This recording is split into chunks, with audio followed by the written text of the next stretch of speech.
Bismillahirrahmanirrahim. Assalamualaikum warahmatullahi wabarakatuh. Selamat malam dan salam sejahtera bagi kita semua. Perkenalkan, nama saya Hanapi Siregar SMM, dosen tetap pada program studi S1 Manajemen, Fakultas Ekonomi dan Bisnis, Universitas Riau Kepulauan.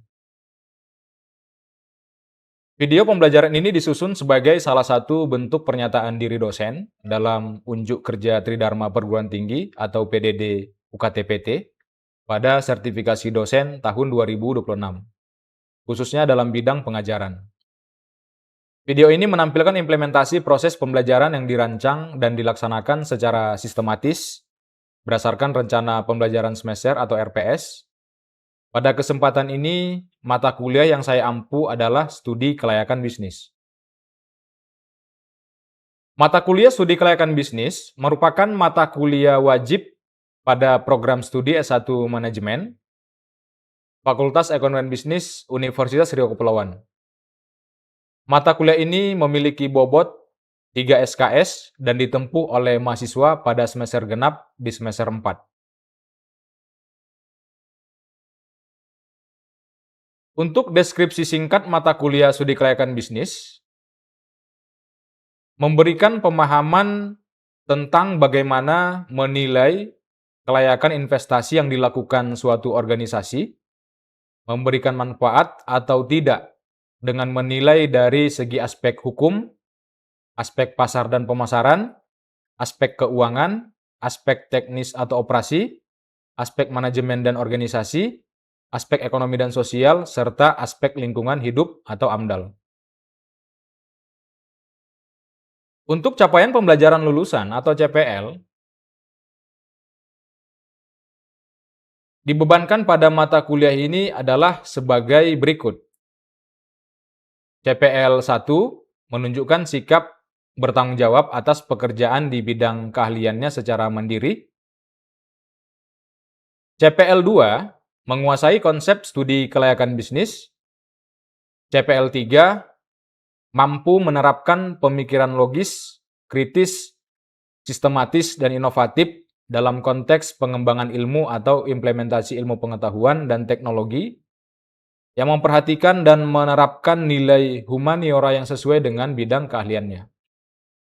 CPL 4, mahasiswa mampu menyusun laporan studi kelayakan bisnis secara komprehensif sebagai dasar pertimbangan dalam pengambilan keputusan. Melalui keempat capaian pembelajaran lulusan tersebut, diharapkan mahasiswa memiliki kompetensi akademik dan profesional yang mampu menjawab berbagai tantangan dalam dunia bisnis yang semakin dinamis. Capaian pembelajaran mata kuliah atau CPMK pada mata kuliah Studi Kelayakan Bisnis memiliki 5 CPMK. CPMK pertama, mahasiswa menunjukkan sikap bertanggung jawab secara profesional dan memiliki etika atas pekerjaan di bidang keahliannya secara mandiri. CPMK kedua, mahasiswa mampu menguasai pengetahuan faktual tentang ruang lingkup studi kelayakan bisnis serta pemecahan masalah dalam perubahan. CPMK ketiga, mahasiswa mampu menjelaskan, mendiskusikan, dan menganalisis dinamika atau studi kasus terkait studi kelayakan bisnis. Kemudian CPMK yang keempat, mahasiswa mampu menyusun laporan studi kelayakan bisnis secara komprehensif sebagai dasar pertimbangan pengambilan keputusan. Kemudian untuk sub CPMK atau kemampuan akhir yang diharapkan pada mata kuliah studi kelayakan bisnis. 1. Mahasiswa mampu memahami teori dasar terkait studi kelayakan bisnis. 2. Mahasiswa mampu memahami dan menguraikan aspek hukum dalam studi kelayakan bisnis. 3. Mahasiswa mampu memahami aspek pasar dan pemasaran dalam studi kelayakan bisnis. 4. Mahasiswa mampu memahami, menjelaskan aspek keuangan dalam studi kelayakan bisnis. 5. Mahasiswa mampu memahami dan menjelaskan bagaimana pentingnya aspek teknis atau operasi dalam studi kelayakan bisnis. 6. Mahasiswa mampu memahami dan menguraikan bagaimana pentingnya aspek manajemen dan organisasi dalam studi kelayakan bisnis. 7. Mahasiswa mampu memahami bagaimana hubungan aspek ekonomi dan sosial dalam studi kelayakan bisnis. 8. Mahasiswa mampu memahami keterkaitan suatu usaha dengan dampak lingkungan hidup atau AMDAL. 9. Mahasiswa mampu menyusun laporan studi kelayakan bisnis. Kemudian untuk sistem pembelajaran atau mode perkuliahan yang dilakukan dalam mata kuliah studi kelayakan bisnis dilaksanakan dengan pendekatan blended learning, yaitu memadukan pembelajaran sinkronus dan asinkronus. Pembelajaran sinkronus dilaksanakan melalui tatap muka secara luring di kelas, sedangkan pembelajaran asinkronus dilaksanakan secara daring dengan memanfaatkan Zoom Meeting, Google Classroom, dan WhatsApp Group sebagai sarana distribusi materi, diskusi, penugasan, umpan balik, serta penyampaian informasi akademik kepada mahasiswa. Kemudian, metode pembelajaran yang saya terapkan dengan metode DIA atau Delivery, Interaction, dan Assessment yang berorientasi pada Student-Centered Learning. Pada tahap delivery, materi disampaikan secara sistematis melalui ceramah interaktif, presentasi, dan studi kasus. Pada tahap interaction, mahasiswa berpartisipasi aktif melalui diskusi kelompok, tanya jawab, presentasi, serta analisis kasus. Selanjutnya pada tahap asesmen dilakukan evaluasi secara berkelanjutan melalui kuis, tugas individu maupun kelompok, proyek, presentasi, serta evaluasi formatif untuk mengukur capaian pembelajaran mahasiswa. Kemudian media pembelajaran yang digunakan meliputi laptop, LCD proyektor, PowerPoint, spidol, papan tulis, serta sistem informasi akademik atau SIAKAD Universitas Riau Kepulauan. Kemudian untuk sistem penilaian atau asesmen dilaksanakan secara berkesinambungan sesuai dengan rubrik penilaian yang telah ditetapkan dalam rencana pembelajaran semester atau RPS, meliputi kehadiran 10%, partisipasi 10%, tugas 15%, proyek 25%, ujian tengah semester 20%, ujian akhir semester 20%. Seluruh proses absensi, pengelolaan nilai, serta pelaporan hasil belajar mahasiswa dilaksanakan melalui sistem SIAKAD Universitas Riau Kepulauan, sehingga proses asesmen berlangsung secara objektif, transparan, akuntabel, dan terdokumentasi dengan baik. Kemudian referensi utama mata kuliah studi kelayakan bisnis. Yang pertama, bukunya Kasmir dan Ja'far 2018 studi kelayakan bisnis, penerbit Prenada Media. Kemudian bukunya Daud dan Nasution tahun 2021 studi kelayakan bisnis, penerbit Undar Press. Kemudian bukunya Husnan dan Suwarsono tahun 2020 studi kelayakan proyek, penerbit UPP STIM YKPN. Kemudian sebagai pengayaan materi, pembelajaran juga didukung oleh berbagai referensi pendukung. Yang pertama, Peraturan Menteri Investasi dan Hilirisasi atau Kepala Badan Koordinasi Penanaman Modal Republik Indonesia nomor 6 tahun 2025 tentang Rencana Strategis Kementerian Investasi dan Hilirisasi atau Badan Koordinasi Penanaman Modal tahun 2025 sampai 2029. Kemudian yang kedua, jurnal ilmiah nasional dan internasional yang relevan dengan perkembangan ilmu studi kelayakan bisnis, dan investasi. Demikian penjelasan mengenai mata kuliah studi kelayakan bisnis yang saya ampu. Selanjutnya, saya akan menampilkan cuplikan video proses pembelajaran yang saya laksanakan secara sinkronus melalui tatap muka di kelas sebagai implementasi dari rencana pembelajaran semester pada mata kuliah studi kelayakan bisnis. Selamat menyaksikan. Oke, bismillahirrahmanirrahim. Assalamualaikum warahmatullahi wabarakatuh.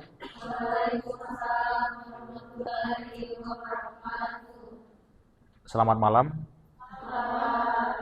Ya, gimana kabarnya hari ini, teman-teman? Alhamdulillah baik ya. Oke, teman-teman, seperti biasa ya, sebelum kita memulai perkuliahan, untuk keberkahan ilmu ya, dan kawan-kawan nanti supaya ada juga edit value, baiknya kita berdoa ya. Berdoa menurut agama dan kepercayaan masing-masing ya. Berdoa dimulai.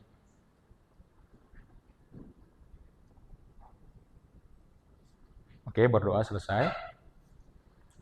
Oke, teman-teman, kita jumpa lagi ya di mata kuliah studi kelayakan bisnis. Oke, ini pertemuan yang ke-12 ya. Hari ini sudah pertemuan yang ke-12. Di pertemuan ke-12 ini, kawan-kawan, kita nanti akan membahas mengenai aspek manajemen dan organisasi ya. Sebelumnya, kawan-kawan masih ingat pertemuan kita di minggu lalu? Masih ingat pertemuannya? Masih ya? Apa pertemuannya di minggu lalu, teman-teman? Oh iya, membahas teknis dan operasi ya. Oke, baik. Oke, teman-teman. Ya, minggu lalu kita sudah bahas teknis dan operasi. Tentu memang ini ada keterkaitan ya. Karena dalam studi kelayakan bisnis itu seperti di awal perkuliahan, ya banyak aspek ya yang nanti dinilai ya. Salah satunya adalah aspek manajemen ya, dan ada korelasi terhadap teknis dan operasi tadi. Oke, ini tujuan pembelajaran kita teman-teman pada hari ini ya. Tujuan pembelajaran kita pada hari ini, mahasiswa mampu memahami dan menguraikan bagaimana pentingnya aspek manajemen dan organisasi dalam studi kelayakan bisnis ya. Ini tujuan pembelajarannya pada hari ini ya.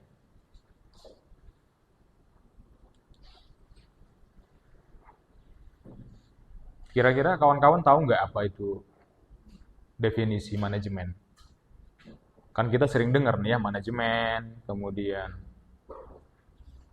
ya manajemen lah ya. Kira-kira apa itu secara definisi? Manajemen, apa kira-kira? Ada yang coba bisa bantu jawab? Manajemen adalah apa tuh kira-kira? Ada yang bisa?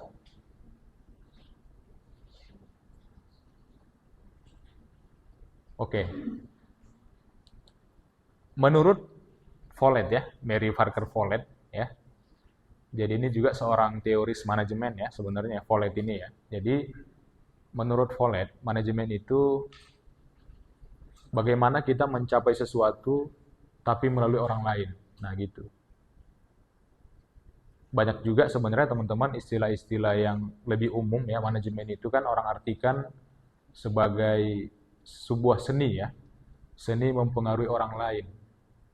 Gitu. Jadi kalau kita secara lebih komprehensif ya, seni ini maksudnya adalah ya orang lain itu nggak akan sama gitu. Cara orang mempengaruhi orang lain juga. Makanya kan banyak istilah-istilah. Bisa jadi teman-teman perusahaannya itu sama gitu ya. Tapi karena ada perubahan di level manajemen, itu menghasilkan output yang berbeda. Ini juga banyak contoh perusahaan-perusahaannya.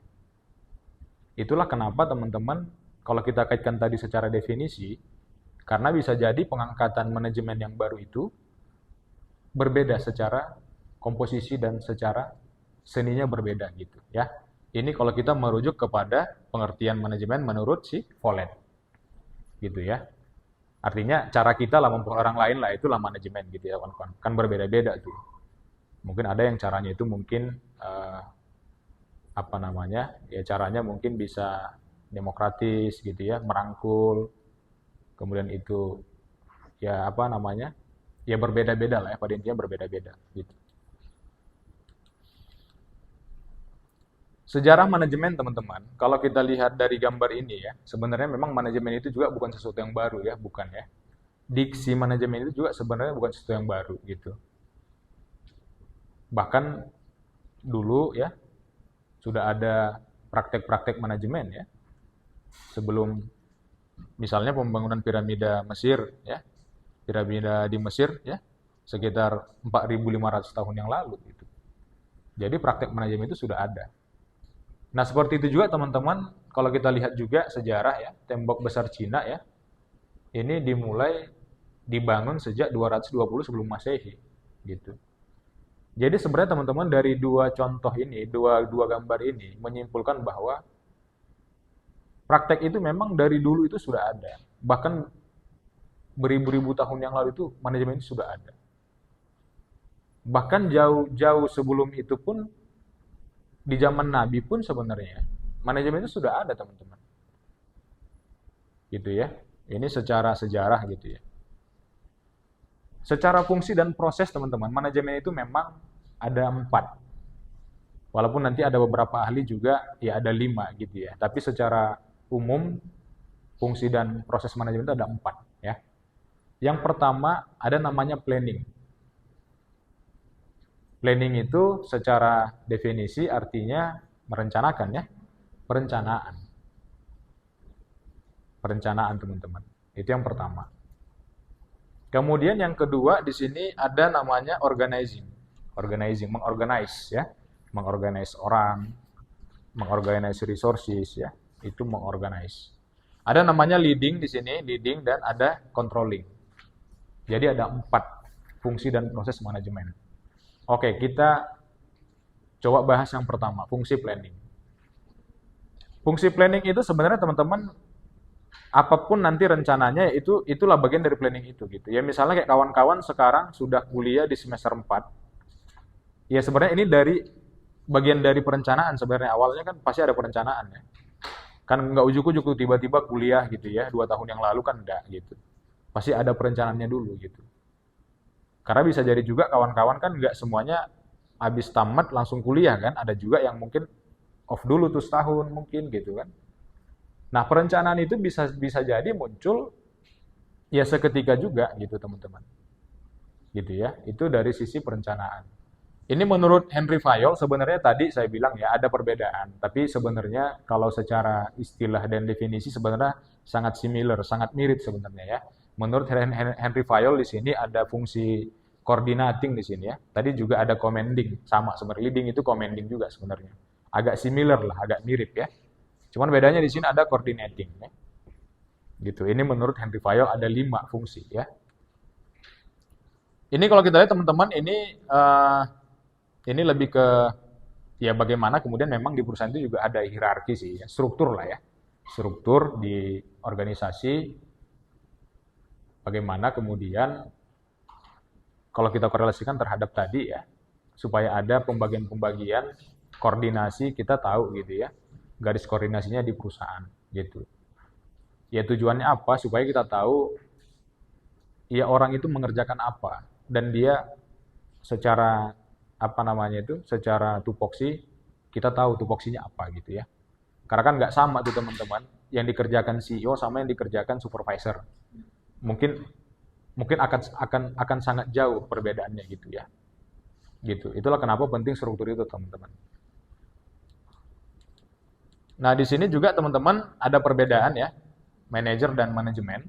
Mungkin kawan-kawan juga udah sering dengar lah ya, manajer, apalagi kawan-kawan yang bekerja di perusahaan ya. Manajer, kemudian ada juga istilah manajemen yang kita bahas tadi di awal. Kalau manajer itu memang ya itu lebih ke subjeknya, orangnya gitu ya. Kalau di perusahaan ini levelnya sudah level yang middle lah biasanya ya, yang middle. Sudah levelnya itu istilahnya menengah lah. Kalau manajer itu ya. Kan ada di struktur organisasi itu kan biasanya kan ada yang top manajemennya ya, ada yang middle manajemen, ada yang lower manajemennya. Nah, biasanya manajer ini sudah di middle-nya biasanya. Kalau yang topnya kan tadi ya kalau ada direktur umumnya misalnya kan, kalau mungkin ada GM misalnya. Nah, kalau ini kan masih di tengah gitu ya, seperti itu. Kalau manajemen tadi ya prosesnya ya. Prosesnya lah, tadi ada perencanaan dan lain-lain tadi ya. Ini teman-teman yang dikerjakan manajer ya, atau what do manager do, kita tahu sebenarnya ada dua ini ya, dua hal yang harus dilakukan oleh manajer ya.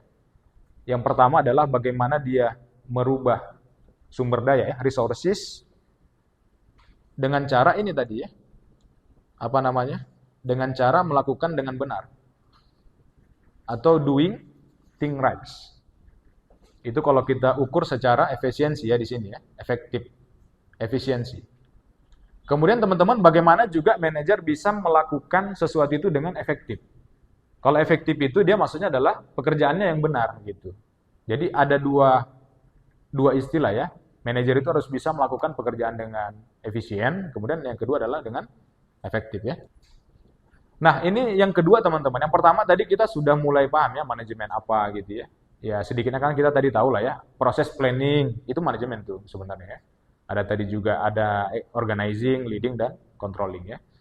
Oke, sekarang organisasi teman-teman. Ini saya rasa juga bukan diksi yang bukan bahasa asing juga organisasi ini gitu. Bahkan kawan-kawan juga kan ada ya juga yang join di Himatansi ya, di Hima ya, di Hima. Nah, kira-kira apa tuh organisasi, teman-teman? Organisasi itu apa kira-kira kalau secara definisi?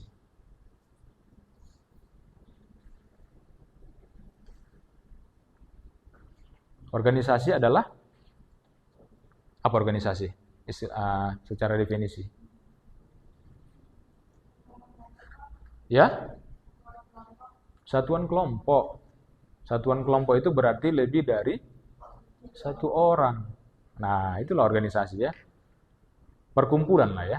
Perkumpulan lebih dari satu orang ya.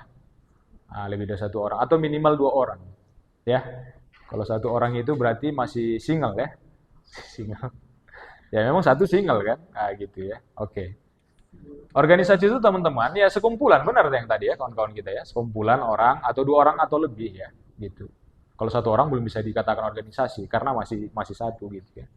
Organisasi itu lebih dari dua orang itu udah bisa dikatakan organisasi gitu ya kawan-kawan di situ. Oke, kalau kita korelasikan teman-teman dengan dalam konteks studi kelayakan memang tentu ya ada karakteristik organisasi, ada manfaat dan studi kelayakan bisnis, ada analisis yang dilakukan dalam studi kelayakan bisnis gitu. Jadi organisasi tadi kita sudah tahu kumpulan dua orang atau lebih, tujuannya adalah sama ya untuk mencapai goals-nya perusahaan gitu. Jadi orang bekerja bersama-sama gitu ya teman-teman. Ini contoh struktur teman-teman. Contoh struktur organisasi di sini. Ini saya ambil dari jurnal ilmiah ya, yang diakses dari Google ya, Google Scholar ya. Kawan-kawan nanti boleh cek di sini. Ini contohnya teman-teman. Ini menunjukkan adalah pola komunikasi yang dilakukan di perusahaan ya. Ada komisaris, ada di level direksi ya, ada direktur umum, operasional dan lain-lain di sini. Ini contohnya teman-teman. Nah, ini secara internal dan eksternal konteks manajemen kita tahu ada input, ada yang diproses ya, ada input, kemudian ada proses, ada output ya. Inputnya itu apa, teman-teman? Bisa ada di situ orang ya, finance, material, atau bahan baku dan lain-lain ya. Itu kita proses, baru nanti menghasilkan sebuah output ya di sini. Tentu memang teman-teman berbicara organisasi, ya tentu ada tantangan, bukan nggak ada tantangan, semuanya ada tantangan teman-teman. Di tantangan sekarang ini kita tahu memang karena zamannya dari digitalisasi memang organisasi itu sangat adaptif, sangat volatil gitu ya. Karena perubahannya sangat cepat gitu ya. Dan kita juga tahu sekarang karena kondisinya adalah ketidakpastian ya. Entah itu dari segi geopolitik, geoekonomik, tentu memang itu mempengaruhi kondisi organisasi ya di perusahaan ya seperti itu. Oke. Terakhir, ada pertanyaan dari teman-teman? Boleh? Ada yang bertanya? Boleh? Siapa? Ada pertanyaan?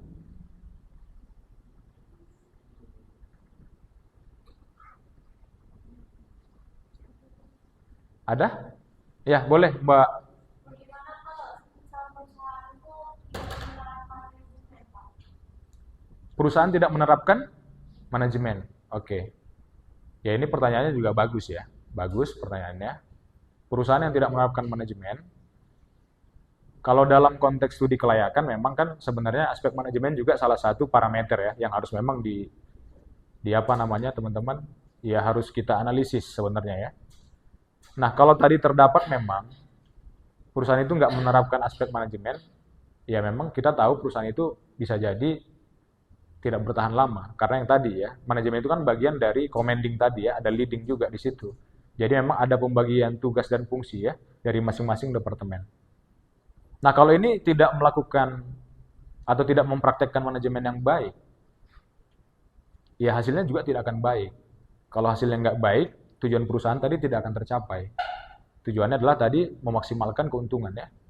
Jadi sangat riskan Mbak kalau misalnya memang perusahaan itu nggak bisa menerapkan manajemen yang baik ya akan riskan kondisinya gitu ya. Bukan nggak mungkin nanti terjadi bankrupt juga kalau perusahaan tidak bisa menerapkan manajemen yang baik. Itu. Makanya sebenarnya PR bersama sih kawan-kawan ya, bukan hanya PR di level top manajemen sebenarnya ya. Yang kawan-kawan juga mungkin ada yang bekerja di middle management atau di lower management pun ya harus bersama-sama bekerja sama gitu ya supaya apa? Praktek manajemen itu bisa dilakukan dengan baik di perusahaan. Nah, begitu ya Mbak ya. Oke, ada lagi pertanyaannya? Bagus ya pertanyaannya ya. Kalau perusahaan nggak bisa menerapkan manajemen yang baik ya. Oke. Ada lagi? Satu lagi mungkin?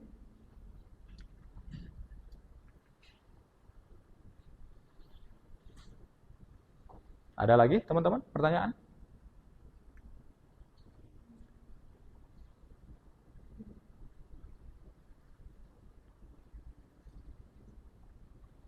Oke, tidak ada ya. Saya rasa sudah sangat cukup ya. Oke, sudah cukup. Oke, teman-teman, sebelum saya tutup ya perkuliahan kita pada hari ini ya. Jadi ada sebuah quote lah ya, quote dari Ferdinand ya, Peter Ferdinand Drucker ya. Ini juga seorang teoris manajemen ya. Jadi juga si Drucker ini juga karya-karyanya sangat banyak teman-teman, terutama dari MSDM ya, sumber daya manusia. Jadi menurut Drucker teman-teman ya di sini organisasi hanyalah akan tetap menjadi sumber daya. Sentuhan manajemenlah yang akan menjadikan sumber daya tersebut memiliki nilai dalam menunjang pencapaian keunggulan bersaing perusahaan secara berkelanjutan. Jadi ada yang saya highlight di situ teman-teman, sentuhan manajemenlah yang merubah sumber daya itu menjadi sebuah keunggulan kompetitif. Nah, inilah teman-teman kalau kita conclusion, itulah kenapa memang manajemen ini sangat penting dan sangat-sangat penting. Nah, mungkin seperti itu teman-teman ya. Oke, mungkin saya cukupkan pertemuan kita pada hari ini. Terima kasih. Assalamualaikum warahmatullahi wabarakatuh.